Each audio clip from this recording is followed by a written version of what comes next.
പഞ്ഞി പോലത്തെ ഒരു നെയ് ബോളി തയ്യാറാക്കാം. 1½ കപ്പ് പഞ്ചസാരയും കുറച്ച് ഏലക്കയും കൂടി ചേർത്ത് ഒന്ന് പൊടിച്ചെടുക്കാം. 1½ കപ്പ് മൈദമാവിലേക്ക് കുറച്ച് ഫുഡ് കളറും 3 ടേബിൾ സ്പൂൺ പൊടിച്ച പഞ്ചസാരയും 1 നുള്ളുപ്പും 1 നുള്ളു സോഡാപ്പൊടിയും കൂടി ചേർത്ത് ഒന്ന് കുഴച്ചെടുത്തതിന് ശേഷം നല്ലെണ്ണ ചേർത്ത് മാവിനെ ഒന്ന് മുക്കി അടച്ചു വയ്ക്കാം.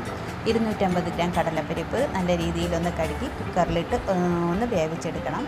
വേവിച്ചെടുത്ത കടലപ്പരിപ്പിനെ നേരത്തെ പൊടിച്ചു വെച്ചിരിക്കുന്ന പഞ്ചസാരയും കൂടി ചേർത്ത് ഒന്ന് അടിച്ചെടുത്തതിന് ശേഷം ഒരു പാനിലേക്ക് നെയ്യൊഴിച്ച് അതിനെ നല്ല രീതിയിലൊന്ന് വേവിച്ചെടുക്കാം. അപ്പോൾ ആ വേവിച്ച മാവിനെ ഒന്ന് തണുക്കാനായിട്ട് മാറ്റി വയ്ക്കുക. തണുത്തതിന് ശേഷം നമുക്കതിനെ ചെറിയ ഉരുളകളായിട്ട് ഉരുട്ടിയെടുത്ത് മൈദമാവിൻ്റെ കുറച്ച് മൈദമാവെടുത്ത് ആ കടലമാവിനെ ഒന്ന് കവർ ചെയ്തതിന് ശേഷം പൊടിമാവും കൂടെ ഇട്ട് ഒന്ന് പരത്തിയെടുക്കാം. പൊടിമാവായിട്ട് ഞാനിവിടെ മൈദമാവ് തന്നെയാണ് എടുത്തിരിക്കുന്നത്. അപ്പം അതിനെ നന്നായിട്ട് തിരിച്ച് മറിച്ച് വിട്ട് ഒന്ന് നെയ്യും കൂടി ചേർത്ത് ചുട്ടെടുക്കുക. ഈ രീതിയിൽ ചെയ്യുകയാണെങ്കിൽ നല്ല സോഫ്റ്റ് ആയിട്ടുള്ള ബോളി നല്ല രുചിയോടുകൂടി തന്നെ നമുക്ക്